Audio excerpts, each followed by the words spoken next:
Hello friends, स्वागत है आप सभी का हमारे यूट्यूब चैनल पर। नाउ हमने जो है कि ऑलरेडी इस मॉडर्न हिस्ट्री सीरीज का 4 वीडियो अपने चैनल पर अपलोड कर रखा है। ये सीरीज की 5वीं वीडियो है जिसमें हम जो है कि डिफरेंट कमीशंस को देखने वाले हैं, जो एजुकेशन से रिलेटेड हो, फेमाइन से रिलेटेड हो, जो भी इम्पोर्टेंट हमारे कमीशन एस्टेब्लिश हुए थे, स्थापित किए गए थे ब्रिटिश टाइम में, जो हमारे एग्जाम पॉइंट ऑफ व्यू से बहुत ही इंपॉर्टेंट हो जाते हैं। तो उन सभी चीज़ों को इसमें हम कवर करने वाले हैं। तो चलिए वीडियो को शुरू करते हैं। पहले हम देख लेते हैं इसमें एजुकेशन। ठीक है, एजुकेशन से रिलेटेड कौन कौन से कमीशन ब्रिटिश टाइम में स्थापित किए गए हैं, जो हमारे एग्जाम पॉइंट ऑफ व्यू से इंपॉर्टेंट है। तो पहला इसमें क्या आता है हमारा, चार्ल्स चार्टर एक्ट ऑफ 1813। ठीक है, चार्टर एक्ट जो 1813 में आया था, इसमें क्या प्रोविजन था कि 1 लाख, ठीक है, 1 lakh annually for the promotion of modern science. Modern science को प्रमोट करने के लिए 1 लाख एनुअल देने की बात हुई। किसमें बात हुई? चार्टर एक्ट 1813 में देने की बात हुई। और किसको? कलकत्ता कॉलेज को। ठीक है, इसके साथ साथ एजुकेशन से रिलेटेड एक इम्पोर्टेंट हमारा ये आया था, एक्ट आया था। ये ये क्या था हमारा? Charles Wood dispatch. ठीक है, ये आया था। इसमें क्या था? इसको बोलते हैं Magna carta of the modern English education, इसको बोलते हैं। इसमें क्या क्या प्रोविजन थे? इसमें प्रोविजन था कि systematic education for the primary to university level. मतलब कि एक इसमें इंपॉर्टेंट ये चीज आ जाती है हमारे पेपर के पॉइंट ऑफ व्यू से, कि इसमें जो बात की गई प्राइमरी एजुकेशन से लेके यूनिवर्सिटी के एजुकेशन तक की बात की गई। किसमें? चार्ल्स वुड डिस्पैच 1854 में। जबकि और सारे जो कमीशन आए, जैसे हंटर कमीशन हो गया, तो इसमें बस जो है कि प्राइमरी देख रहे हैं यहाँ पे, प्राइमरी और सेकेंडरी एजुकेशन की बात की गई। दोनों में डिफरेंस क्या है कि चार्ल्स वुड में प्राइमरी से लेकर यूनिवर्सिटी तक की बात की गई, जबकि हंटर कमीशन में प्राइमरी और सेकेंडरी की बात की गई, यूनिवर्सिटी को छोड़ दिया गया। तो इसमें और कुछ प्रोविजन देख लेते हैं। क्या था? Education department in every provinces. Her province में एक एजुकेशन डिपार्टमेंट एस्टेब्लिश करने की बात किसमें हुई थी? चार्ल्स वुड डिस्पेच में हुई थी।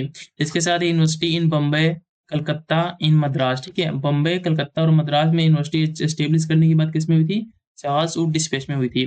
उसके साथ साथ प्राइमरी में क्या बात हुआ कि प्राइमरी में जो है वर्नाकुलर, हाई स्कूल में जो है कि एंग्लो वर्नाकुलर, मतलब दोनों का मिक्सचर होगा।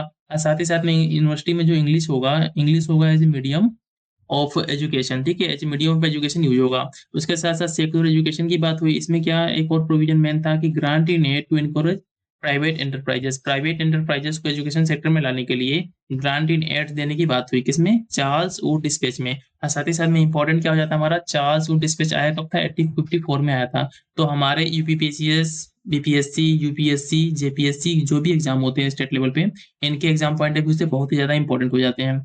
तो नेक्स्ट देख लेते हैं। नेक्स्ट हमारा कमीशन का नाम क्या है? Hunter commission. हंटर कमीशन कब आया था? 1882 में। 1882 में हंटर कमीशन आया था। और इसका संबंध किससे? एजुकेशन से है। इसमें क्या क्या प्रोविजन है? To review effect of wood dispatch. जो वुड डिस्पैच आ रखा था ऑलरेडी, उसका जो इफेक्ट क्या हुआ एजुकेशन सिस्टम पे, उसको देखने के लिए कौन सा आया? वुड डिस्पैच आया। इसके बाद से इसमें क्या क्या प्रोविजन था? प्राइमरी एंड सेकेंडरी एजुकेशन की बात किसमें की गई? ये बात की गई हंटर कमीशन में। प्राइमरी और सेकेंडरी एजुकेशन की बात की गई हंटर कमीशन में। साथ ही साथ में फीमेल एजुकेशन की बात कहाँ पे की गई? हंटर कमीशन में की गई। और वोकेशनल, ठीक है, वोकेशनल मतलब ट्रेनिंग की बात की गई कि कुछ स्किल से रिलेटेड हम ट्रेनिंग देंगे, जिससे कि जो भी यूथ है उसको ऐसे एम्प्लॉयमेंट, रोजगार मिलेगा। नेक्स्ट हमारा क्या है? रेलिंग कमीशन है। ठीक है, रेलिंग कमीशन का संबंध किससे है? इसका भी संबंध एजुकेशन से है। और इसी को जो कि यूनिवर्सिटी कमीशन भी बोलते हैं। रेले कमीशन को क्या बोलते हैं? यूनिवर्सिटी कमीशन बोलते हैं। ये 1904 में आया था। ठीक है, अगेन मैं रिपीट करता हूँ बातों को अपने। कि रेले कमीशन जो है कि जिसको यूनिवर्सिटी कमीशन भी बोलते हैं, जिसका संबंध हमारे एजुकेशन सिस्टम से था, वो 1904 में आया था, 1904 में आया था। इसमें क्या क्या प्रोविजन थे? Government has to have power to legislate and regulate. Government के पास क्या था? पावर था कि वो लेजिस्लेट भी कर सकती थी एजुकेशनल इंस्टीट्यूशन को, और साथ ही साथ में रेगुलेट भी कर सकती थी। दोनों पावर किसके पास था? गवर्नमेंट के पास था। साथ ही साथ में strict monitoring of affiliated institution. जो भी इंस्टीट्यूशन जो किसी यूनिवर्सिटी वगैरह से एफिलिएटेड होंगे, उन पे जो है कि स्ट्रिक्ट मॉनिटरिंग रखा जाएगा। साथ ही साथ में क्या था? More attention to study research in university. जो कि यूनिवर्सिटी में रिसर्च को प्रमोट करने के लिए ज्यादा अटेंशन देने की बात हुई। किसमें? रेले कमीशन में। साथ ही साथ में ग्रांट कितने का? 5 लाख एनुअल ग्रांट देने की बात हुई। ठीक है, जो भी एजुकेशन थे हमारे एजुकेशनल इंस्टीट्यूट। इसके साथ सेडलर कमीशन देख लेते हैं। बहुत ही इंपॉर्टेंट कमीशन है, एग्जाम में बहुत बार पूछा जा चुका है। सेडलर कमीशन का को क्या बोलते हैं? इसको कलकत्ता यूनिवर्सिटी कमीशन भी बोलते हैं। ये जो उपनाम दे रखा है ना, उपनाम दे रखा है, ये एग्जाम पॉइंट ऑफ व्यू से बहुत ज्यादा इंपॉर्टेंट है हमारे। इस सेडलर कमीशन को क्या बोलते हैं? कलकत्ता यूनिवर्सिटी कमीशन भी बोलते हैं। और ये कब आया था? 1917 में आया था। ठीक है, इसका पर्पस क्या था देख लेते हैं। To separate secondary education from the university education. मतलब कि सेकेंडरी जो एजुकेशन था उसको, और जो यूनिवर्सिटी का एजुकेशन था, इन दोनों को अलग करने के पर्पस से सेडलर कमीशन को स्थापित किया गया था। और इसने जो है कि इसको इसको रिकमेंड ये किया था। ठीक है, इसमें सेकंड इसमें क्या बोला इसने, school course should cover 12 year, ठीक है, मतलब कि जो स्कूल का कोर्स होगा वो 12 साल तक का होगा। इसमें आप देख लेते हैं नेक्स्ट, इसमें कौन सा एक्ट आता है, इंडियन डिसबैंडमेंट कमीशन। इसका संबंध किससे है, इसका भी संबंध एजुकेशन से है, और क्या, लॉर्ड इचकाफ, इसके हेड कौन थे, लॉर्ड इचकाफ थे, और 1923 में इंडियन डिसबैंडमेंट कमीशन एस्टेब्लिश किया गया था और reform for the purpose of the reform in education, ठीक है। हार्टो कमीशन देख लेते हैं, हार्टो कमीशन कब आया था, 1929 में आया था, बहुत ही इंपॉर्टेंट है। ये जो कमीशन हम बता रहे हैं ना, डिफरेंट टाइप के जो एस्टेब्लिश किए गए थे एजुकेशन के पर्पज से, फेमाइन वगैरह जो भी है, ये एग्जाम पॉइंट ऑफ व्यू से बहुत ज्यादा इंपॉर्टेंट है। इससे आपको एक या दो क्वेश्चन आपके पेपर में देखने को मिलेगा ही मिलेगा, ठीक है। तो इसको आप अच्छे से एकदम एकदम अच्छे से इन चीजों को याद कर लीजिएगा। इसमें क्या था, focus on the primary education, primary education में फोकस करने की बात हुई। साथ ही साथ में क्या इन्होंने बोला कि only deserving student should go for the higher school, ठीक है। इन्होंने बोला कि जो भी लड़के डिजर्व करते हैं कि वो हायर एजुकेशन में उससे अच्छा कर सकते हैं, उन्हीं को जो है कि हाई स्कूल में भेजा जाएगा। Average student to be diverted to vocational courses after class, ठीक है, 8 के बाद से, क्लास 8 के बाद से जो है कि उनको वोकेशनल कोर्सेज में भेज दिया गया, जहाँ पे उनको कुछ स्किल्स की ट्रेनिंग दी जाती थी। फिर से admission in university to be restricted, university में जो भी एडमिशन वगैरह था उसको रिस्ट्रिक्ट कर दिया गया to improve the standards of university education. University education का स्टैंडर्ड को इम्प्रूव करने के लिए यूनिवर्सिटी में एडमिशन को रिस्ट्रिक्ट कर दिया गया।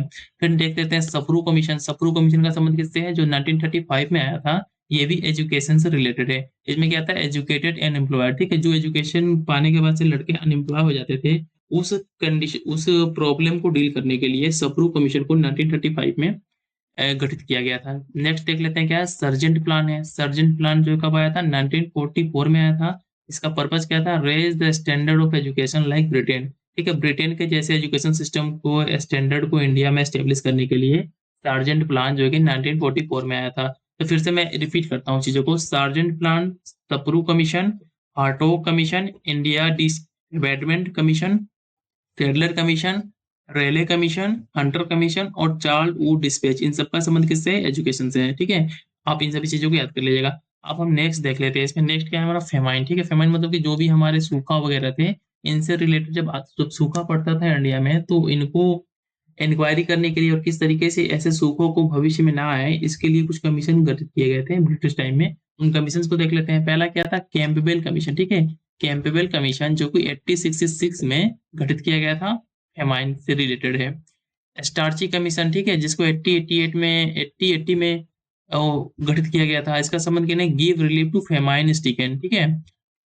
लैल लायल कमीशन, ठीक है, लायल कमीशन, ठीक है, इनको 1897 में गठित किया गया था।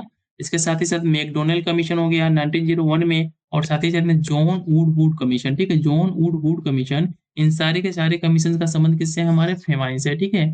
फेमाइन को डील करने के लिए आने के बाद से क्या रिकमेंड किया जाए कि फ्यूचर में फेमाइन ना आए, इन सारे कमीशन को गठित किया गया था। फिर से मैं रिपीट करता हूँ एक बार, कैंपबेल, स्टार्ची, लायल, मैकडोनल्ड और जॉन वुड, ठीक है, इन सभी कमीशन का संबंध किससे है, फेमाइन से है।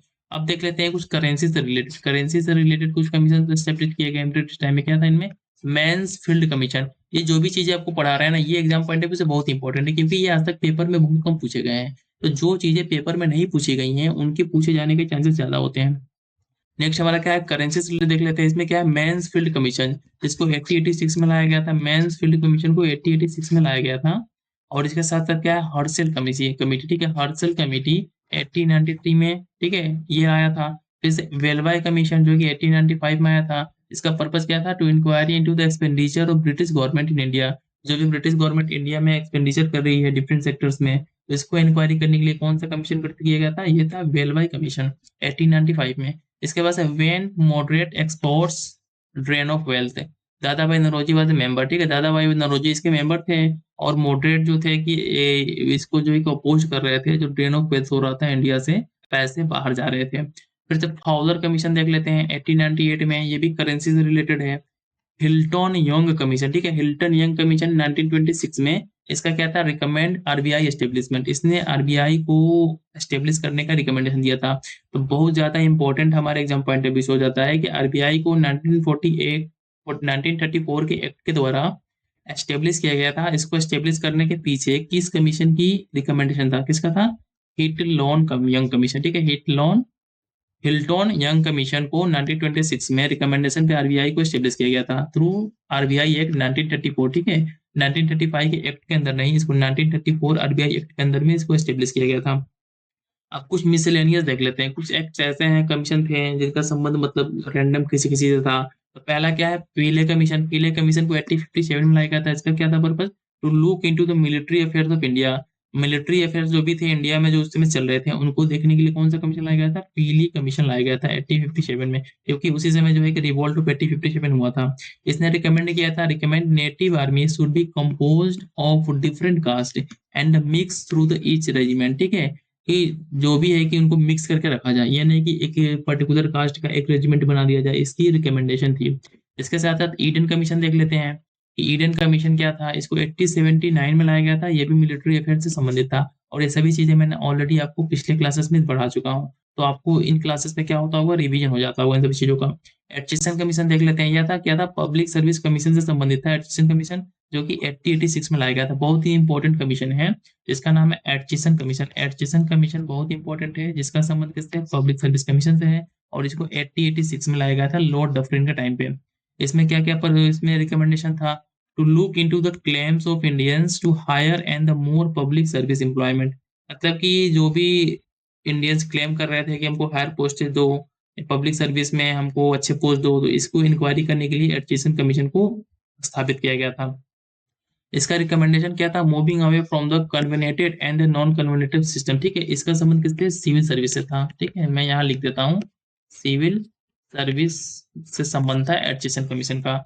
इसके साथ इसने 3 टायर सिस्टम को ब्रिटिश टाइम में इंट्रोड्यूस करने की बात कही। क्या था इसका? Central, provincial and the local, and Indians not allowed in central. ये सभी चीजें ऑलरेडी मैंने पेपर में पढ़ा, ऊपर के वीडियो में पढ़ा चुका हूँ आपको। ठीक है, इसने रिकमेंड क्या किया कि 20 ईयर्स एज को इंक्रीज कर दो। इसके पास नेक्स्ट कमीशन देख लेते हैं, स्कॉट मॉनक्रीफ कमीशन। ठीक है, स्कॉट मॉनक्रीफ कमीशन 1901 में आया। इसका संबंध किससे था? इरिगेशन से था। फिर से मैं रिपीट करता हूँ कि जो भी मैं यहाँ कमीशन बता रहा हूँ ना, ये एग्जाम में बहुत ज्यादा इंपॉर्टेंट है, आपके एग्जाम पॉइंट ऑफ व्यू से बहुत ज्यादा। आप इसको स्किप नहीं कर सकते इस वीडियो को। फ्रेजर कमीशन का संबंध किससे था? पुलिस रिफॉर्म से, जो ऑलरेडी हम लोग पढ़ चुके हैं। इसको कब लाया गया था? 1902 में।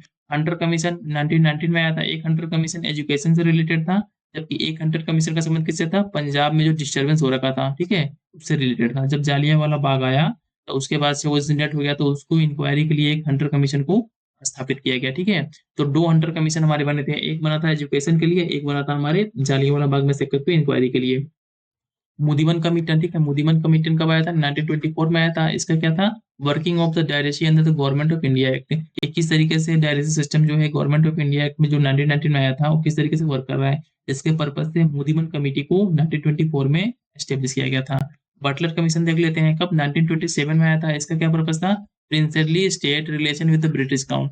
जो प्रिंसली स्टेट थे, उनका रिलेशन ब्रिटिश क्राउन से किस तरीके से हुआ और कैसे होगा, इसके लिए जो है कि बटलर कमीशन को 1927 में स्थापित किया गया था। साइमन कमीशन देख लेते हैं, to review the governance and suggest reforms. ठीक है, ये था व्हाइटली कमीशन। ठीक है, लेबर से संबंधित था। व्हाइटली कमीशन का संबंध किससे है? लेबर से है, और साथ ही साथ में 1929 में आया था। ठीक है, ये 1929 में आया था। सप्रू कमीशन देख लेते हैं, कब? 1935 में आया था। सप्रू कमीशन आया था 1935 में। इसका पर्पज क्या था? Educate unemployed. ठीक है, अनएम्प्लॉय को एजुकेट करने के लिए ये कमीशन आया था। अब उसके बाद से नेक्स्ट देख लेते हैं क्या है, चेटफील्ड कमीशन। चेटफील्ड कमीशन कब आया था? 1939 में आया था। इसका संबंध किससे? आर्मी से है। अब इसके बाद से हम नेक्स्ट देख लेते हैं, नेक्स्ट हमारा क्या है? फ्लाउड कमीशन। ठीक है, नेक्स्ट हमारा क्या है? नेक्स्ट हमारा क्या है? फ्लाउड कमीशन। फ्लाउड कमीशन कब आया था? 1914 में आया था। और इसको किस लिए लाया गया था? इसको लाया गया था टीनेशी इन बंगाल। ठीक है, टीनेशी इन बंगाल को ये करने के लिए इसको लाया गया था। तो हमने जो है कि जितने भी इंपॉर्टेंट कमीशन थे, जो एग्जाम पॉइंट ऑफ व्यू से हमारे इंपॉर्टेंट थे, उन सभी कमीशन को हमने में देख लिया। ठीक है, अब हमारा जो नेक्स्ट इसमें देखने वाले, इसमें हम नेक्स्ट देखने वाले प्री कांग्रेस एसोसिएशन। कुछ एसोसिएशन ऐसे थे जो कांग्रेस के पहले स्टेब्लिश हुए थे इंडिया में, उनके बारे में देख लेते हैं, जो हमारे एग्जाम पॉइंट ऑफ व्यू से बहुत इंपॉर्टेंट है। मैं फिर से एक बात आप लोग को बता दूं, रिपीट कर देता हूँ कि ये जो कमीशन मैंने ऊपर पढ़ाया, ये एग्जाम पॉइंट ऑफ व्यू से बहुत ज्यादा इंपॉर्टेंट है, और आपके पेपर में इससे क्वेश्चन आने ही आने हैं। तो आप इसको स्किप ना कीजिएगा प्लीज। आप इन सभी चीजों को पढ़ के जाइएगा और अच्छा करके आइएगा पेपर में, और फिर आके हमें कमेंट में बताइएगा कि हमारे लेक्चर से या हमारे वीडियो से आपको पढ़ के कुछ बेनिफिट हुआ कि नहीं। अब इसमें देख लेते हैं, प्री कांग्रेस एसोसिएशन देख लेते हैं। पहले क्या था, कुछ बंगाल में जो है कि प्री कांग्रेस एसोसिएशन एस्टेब्लिश हुए हैं। पहला क्या था हमारा? बंग भाषा प्रकाशिका सभा। ठीक है, जिसको 1836 में राजा राम मोहन राय ने स्थापित किया था। तो फिर से मैं रिपीट करता हूँ कि बंग भाषा प्रकाशिका सभा का संबंध किससे है? राजा राम मोहन राय से है, और एग्जाम पॉइंट ऑफ व्यू से बहुत ही इंपॉर्टेंट है। ब्रिटिश इंडिया एसोसिएशन, ठीक है, 1851 में इसको स्थापित किया गया था। अब बाद में इसको मर्ज कर दिया गया था किसके साथ? इसको जो है कि किसको किसको मर्ज करके इसको स्थापित किया गया था? लैंड होल्डर सोसाइटी, ठीक है, लैंड होल्डर सोसाइटी, जिसको 1839 में आया था, और इसके साथ ही British Bengal British Indian society जो 1843 में आया था। इन दोनों को मर्ज करके, ठीक है, दोनों को मर्ज करके क्या स्थापित किया गया? ब्रिटिश इंडिया एसोसिएशन को स्थापित किया गया। तो फिर से मैं रिपीट करता हूँ आपको कि लैंड होल्डर सोसाइटी और साथ ही साथ में बंगाल ब्रिटिश इंडियन सोसाइटी, दोनों को प्लस करके मतलब कि मर्ज करके ब्रिटिश इंडिया एसोसिएशन 1851 में स्टेब्लिश किया गया। इसके बाद से देख लेते हैं क्या है ईस्ट इंडिया एसोसिएशन कब 1866 में इसको स्टेब्लिश किया गया, किसके द्वारा? दादा भाई नौरोजी, और कहाँ पे? लंदन में, ठीक है। ईस्ट इंडिया एसोसिएशन को 1866 में दादा भाई नौरोजी के द्वारा स्थापित किया गया, और कहाँ पे? लंदन में स्थापित किया गया। नेक्स्ट देख लेते हैं इंडियन लीग कब 1875 में 1875 में इंडियन लीग को किसके द्वारा? शिशिर कुमार घोष के द्वारा स्थापित किया गया। और ये मस्ट इंपॉर्टेंट है क्योंकि बहुत सारे पेपर्स यूपीएससी बीपीएससी यूपीपीसीएस सारे पेपर्स में इससे ऑलरेडी क्वेश्चन पूछे जा चुके हैं, ठीक है। तो चांसेस है कि फ्यूचर में फिर से क्वेश्चन रिपीट हो सकते हैं। नेक्स्ट देख लेते हैं, नेक्स्ट क्या है? Indian association of Calcutta, Indian national association 1876, ठीक है, 1876 में इसको स्टेब्लिश किया गया था। क्या नाम था इसका? इसका नाम था इंडियन एसोसिएशन ऑफ कलकत्ता या इंडियन नेशनल एसोसिएशन। अब इसमें नेक्स्ट देख लेते हैं, इसमें क्या था? इसको एस्टेब्लिश किसने किया था? सुरेंद्र नाथ बनर्जी और आनंद मोहन बोस ने। सुरेंद्र नाथ बनर्जी और आनंद मोहन बोस ने इंडियन एसोसिएशन ऑफ कलकत्ता, और इसका दूसरा नाम क्या था? इंडियन नेशनल एसोसिएशन को 1876 में एस्टेब्लिश किया था। अब कुछ ऐसे एसोसिएशन थे जिनका संबंध बम्बई से था, ठीक है, बम्बई में इनको स्थापित किया गया था। कौन है? पूना सार्वजनिक सभा, ठीक है, कब? 1866 में 67 में एम जी रनाडे के द्वारा। पूना सार्वजनिक सभा को 1867 में एम जी रनाडे के द्वारा एस्टेब्लिश किया गया था। फिर क्या है? बॉम्बे प्रेसिडेंसी एसोसिएशन 1885 में किसके द्वारा? बदरुद्दीन तैयबजी और फिरोज शाह मेहता और केटी तेलंग, तीन लोगों ने मिलकर बॉम्बे प्रेसिडेंसी एसोसिएशन को 1885 में एस्टेब्लिश किया था। अब कुछ इस देख लेते हैं एसोसिएशन, जैसे मद्रास हो गया, ठीक है, मद्रास में कौन कौन से थे? पहला क्या है? मद्रास नेटिव एसोसिएशन 1852 में, डेट्स इंपॉर्टेंट है, ठीक है, डेट्स इंपॉर्टेंट है एग्जाम पॉइंट ऑफ व्यू से। तो मद्रास नेटिव एसोसिएशन को 1842 में किसके द्वारा? सी वाई मुदलियार के द्वारा स्थापित किया गया था। और साथ ही साथ में नेक्स्ट देख लेते हैं क्या है इसमें? मद्रास महाजन सभा की 1884 में, मद्रास महाजन सभा को 1884 में विग्रह विचारी और जी सुब्रमण्य अय्यर, इन दोनों लोगों ने मिलकर मद्रास महाजन सभा को 1884 में स्टेब्लिश किया था। ये जितने भी इंपॉर्टेंट कांग्रेस के सेशन हो रहे थे, ठीक है, जो एग्जाम पॉइंट ऑफ व्यू से बहुत ही इंपॉर्टेंट है, और यूपीपीसीएस बीपीएससी यूपीएससी में ऑलरेडी इससे मैच द फ्लोइंग टाइप के क्वेश्चंस आ जाते हैं, ठीक है, मैच द फ्लोइंग टाइप के क्वेश्चंस आ जाते हैं कि इधर दे देगा सेशन और 21 ईयर में हेल्ड हुआ था या कौन उसका प्रेसिडेंट था। तो बहुत ही इंपॉर्टेंट है, इसको हम इसमें कवर कर लेते हैं। पहला क्या है हमारा? 1885 में बॉम्बे में हुआ था, कौन इसके प्रेसिडेंट थे? उमेश चंद्र बनर्जी। ये first session of Indian national Congress का, ठीक है। 1886 में कब? कलकत्ता में हुआ था, दादा भाई नौरोजी इसके प्रेसिडेंट थे। 1887 में हुआ था मद्रास में, इसके हेड कौन थे? बदरुद्दीन तैयब जी। और फर्स्ट मुस्लिम प्रेसिडेंट थे, क्या फर्स्ट मुस्लिम प्रेसिडेंट कौन थे आईएनएससी के? ये थे बदरुद्दीन तैयब जी, जो कि मद्रास के सेशन में 1887 में प्रेसिडेंट थे। इसके बाद से 1888 में कब हुआ? 1888 में हुआ इलाहाबाद में, और इसमें कौन थे? George Yule, first European president, ठीक है, पहले यूरोपियन प्रेसिडेंट कौन थे? जॉर्ज यूले थे। इस तरीके से आपको टेबल फॉर्म में ना, और इतने वेल ऑर्गेनाइज फॉर्म में आपको कहीं नहीं मिलेगा इस तरीके का इन्फॉर्मेशन, जो आपके एग्जाम पॉइंट ऑफ व्यू से सीधे जहाँ से क्वेश्चन आते हैं। नेक्स्ट आया है हमारा 1896 में कलकत्ता में, ठीक है, 1896 में कलकत्ता में हुआ था। और इसका कोई की जो है कि इसमें कोई हेड नहीं था, प्रेसिडेंट नहीं था, ठीक है, फर्स्ट टाइम। और वंदे मातरम संग फॉर द फर्स्ट टाइम, पहली बार जो है कि वंदे मातरम का जो है कि गाना इसमें गाया गया था, किस सेशन में? कलकत्ता के 1896 के सेशन में। 1905 में हुआ था अधिवेशन, इसमें कौन था? बनारस में हुआ था, और जी के गोखले जो है कि इसके प्रेसिडेंट थे, जो कि स्वदेशी मूवमेंट को उस समय चल रहा था 1905 में। 1906 में क्या था? कलकत्ता में हुआ था, दादा भाई नौरोजी इसके हेड थे, ठीक, प्रेसिडेंट थे। और इसमें क्या स्वराज शब्द को पहली बार मेंशन किया गया था, और साथ ही साथ में रेजोल्यूशन पास हुआ था, किसके लिए? स्वराज के लिए, स्वदेशी के लिए, बॉयकॉट के लिए, और नेशनल एजुकेशन पे, ठीक है। नेशनल एजुकेशन ऑलरेडी यूपीएससी में पूछा जा चुका है, ठीक है, यूपीएससी में पूछा जा चुका है, और एग्जाम पॉइंट ऑफ व्यू से बहुत इंपॉर्टेंट है। नेक्स्ट क्या था? 1907 में क्या हुआ था? सूरत में हुआ था, और इसके हेड कौन थे? प्रेसिडेंट कौन थे? राज बिहारी घोष थे। और इसमें क्या हुआ था कि party split into extremist and the moderate, ठीक है, 2 पार्ट में डिवाइड हो गया था। इसका रीजन क्या था? Separate swadeshi revolution all over India VS the only Bengal and boycott foreign goods only. ठीक है, तिलक को डाला as a president VS Raj Bihari Ghosh. ये कुछ रीजन थे जिसमें कि तिलक जो है कि लाला को सपोर्ट कर रहे थे और राज बिहारी घोष को जो है कि उसका प्रेसिडेंट बना दिया गया था। इसके बाद से नेक्स्ट देख लेते हैं 1911 में 1911 में कलकत्ता में हुआ था। और इस समय कौन हेड थे ये आप लोग कमेंट करके बनाइएगा, शायद इस समय कोई नहीं था। ठीक है, जन गण मन संग फॉर फर्स्ट टाइम, पहली बार जो कि जन गण मन सॉन्ग को गाया गया था। 1916 में देख लेते हैं क्या लखनऊ में हुआ था। और इसके प्रेसिडेंट कौन थे? अंबिका चरण मजूमदार। अंबिका चरण मजूमदार जो है कि 1916 में लखनऊ में जो आईएनएससी का अधिवेशन हुआ था उसके प्रेसिडेंट थे।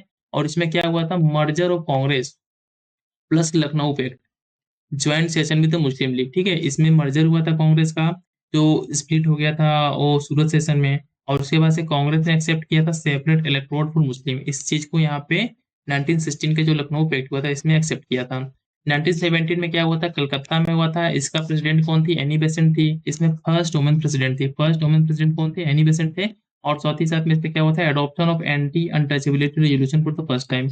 एंटी अनटचेबिलिटी रेजोल्यूशन को पहली बार जो है कि इसमें अडॉप्ट किया गया था। 1920 में हुआ था कब? नागपुर में। और इसमें विग्रहमाचार्य चार्य, ठीक है, विजय राघवाचारी जो है कि इसके प्रेसिडेंट थे। और Congress adopted swaraj as it goal and change in its constitution. ठीक है, स्वराज को अपने गोल के रूप में इसमें एक्सेप्ट किया गया था। 1924 में हुआ था बेलगांव में। ठीक है, पहला विलेज में ऑर्गेनाइज हुआ था आईएनएससी का अधिवेशन, जिसके अध्यक्ष कौन थे? गांधी जी थे। और एकमात्र इसी में जो गांधी जी अध्यक्ष थे। एग्जाम पॉइंट ऑफ बहुत इंपॉर्टेंट है, आपके यूपी पीसीएस में ऑलरेडी इससे क्वेश्चन पूछा जा चुका है। Only session where Gandhi ji was president. ठीक है, इसके साथ ही साथ Gandhi ji ended strike between pro changers and the no changers, इनके बीच जो गतिरोध चल रहा था उसको दूर किया। और साथ ही साथ में Swaraj party will be act as a part of the Congress. अब 1925 में क्या हुआ? कानपुर में अधिवेशन हुआ, जिसकी हेड कौन थी? सरोजिनी नायडू। और क्या थी? फर्स्ट वुमेन इंडियन प्रेसिडेंट थी। 1928 में कब हुआ? कलकत्ता में हुआ। और इसकी जो है कि प्रेसिडेंट कौन थे? मोतीलाल नेहरू थे। All India youth Congress form हुआ इसमें। 1929 में कब हुआ? लाहौर में हुआ। इसके प्रेसिडेंट कौन थे? जवाहरलाल नेहरू थे। और यहाँ पे पूर्ण स्वराज रेजोल्यूशन को पास किया गया था। पूर्ण स्वराज रेजोल्यूशन को पास किया गया था 1929 में, जिसका जो अधिवेशन लाहौर में हुआ था। और इसके प्रेसिडेंट कौन थे? जवाहरलाल नेहरू थे। और यहीं पे जो कि 26 जनवरी को ऐसे इंडिपेंडेंस डे मनाने का डिक्लेरेशन हुआ। नेक्स्ट देख लेते हैं क्या है 1931 में 1938 में क्या हुआ था? कराची में हुआ था। और इसमें जो क्या हुआ था? सरदार पटेल जो है कि इसके प्रेसिडेंट थे। और साथ ही साथ में इसमें रेजोल्यूशन पास हुआ फंडामेंटल राइट को लेके और नेशनल इकोनॉमिक प्रोग्रेस को लेके। गांधी इरविन पैक्ट को जो है कि एंडोर्स किया गया इसमें। साथ ही साथ में सोशियो इकोनॉमिक प्रोविजंस और इन्फ्लुएंस डीपीएसपी। ठीक है, डीपीएसपी को इसने इन्फ्लुएंस किया था। 1936 में कहा हुआ था? लखनऊ में हुआ था। और इसके प्रेसिडेंट कौन थे? जवाहरलाल नेहरू थे। यहाँ पे सोशलिज्म में से गोल को एडॉप्ट किया गया। ठीक है, इसके साथ साथ 1937 में क्या हुआ था? फैजपुर महाराष्ट्र में हुआ था। फैजपुर कहाँ पे? महाराष्ट्र में है। और इसके हेड प्रेसिडेंट कौन थे? जवाहरलाल नेहरू थे। ये जो है कि agrarian programme for the upliftment of peasantry. ठीक है, ये संबंध इस तरीके से पेपर में पूछ दिया कि एग्रेरियन प्रोग्राम को किस कांग्रेस के अधिवेशन में शामिल किया गया था। तो ये कौन सा? हमारा फैजपुर का था जो महाराष्ट्र में था। और इसके प्रेसिडेंट कौन थे? जवाहरलाल नेहरू थे। और ये फर्स्ट सेशन इन विलेज। ठीक है, पहला सेशन था जो कि विलेज में हुआ था। कहाँ पे? फैजपुर में। सॉरी, ये नहीं था हमारा बेलगाम वाला नहीं था। उसमें गांधी जी थे। और इसमें फैजपुर वाले में हमारे विलेज में ऑर्गेनाइज हुआ था। 1938 में कहाँ पे हुआ? हरिपुरा में, जिसके प्रेसिडेंट कौन थे? सुभाष चंद्र बोस थे।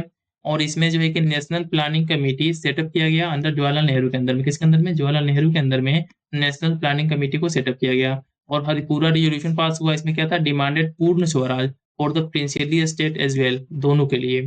1939 में हुआ कब? त्रिपुरी में हुआ। इस समय कौन इसके प्रेसिडेंट थे? एस सी बोस ही थे। इसमें क्या था? S C Bose on against Pattabhi Sitaramayya. ठीक है, पिताबी सीतारमैया जो है कि इनके अगेंस्ट खड़े हुए थे। लेकिन सुभाष चंद्र बोस जो है कि जीत गए थे प्रेसिडेंट के चुनाव में। इसके बाद से उन्होंने रिजाइन कर दिया due to differences with the top leaders. जैसे गांधी जी पटेल के साथ डिफरेंसेस थे, इसको लेकर उन्होंने तो फिर सुभाष चंद्र बोस ने रिजाइन कर दिया। और उसके बाद से जो है कि 1940 से 45 के बीच में कब हुआ? रामगढ़ में हुआ, जिसके प्रेसिडेंट कौन थे? अब्दुल कलाम आजाद थे। और ये longest serving president under the British rule. ठीक है, सबसे ज्यादा टाइम तक एज ए प्रेसिडेंट के तौर पे सर्व करने वाले आदमी कौन थे? अब्दुल कलाम आजाद थे। और इसका सेशन जो है कि रामगढ़ में हुआ था। और 1940 से 45 तक ये प्रेसिडेंट थे आईएनएससी के। ठीक है, 1947 में जो है कि मेरठ में हुआ था आईएनएससी का समिट। और इसके प्रेसिडेंट कौन थे? हमारे जेपी कृपलानी थे। और ये last session before Indian independence, Indian independence के पहले जो कि लास्ट सेशन था। तो इस तरीके से हमने सारे के सारे अधिवेशन और उसके साथ ही जो डिफरेंट टाइप के कमीशन थे ब्रिटिश टाइम के, इन सभी चीज़ों को कवर कर लिया। तो अब नेक्स्ट वीडियो में हम लोग सोशियो रिलीजियस, ठीक है, रिफॉर्म्स को देखेंगे कि जो भी सोशियो रिलीजियस रिफॉर्म मूवमेंट हुआ हमारे टाइम में, इनको उसमें कवर करेंगे। तो होप आप लोग को ये सीरीज अच्छी लग रही होगी और आप लोगों का मन लग रहा होगा पढ़ाई में। तो आप लोग इसी तरीके से रिवीजन को करते रहिए, और साथ ही साथ में अभी यदि आप लोग को ये वीडियो अच्छा लग रहा हो तो वीडियो को लाइक कर दीजिएगा और साथ ही साथ में चैनल को सब्सक्राइब कर दीजिएगा। थैंक्स फॉर वॉचिंग, मिलते हैं नेक्स्ट वीडियो में।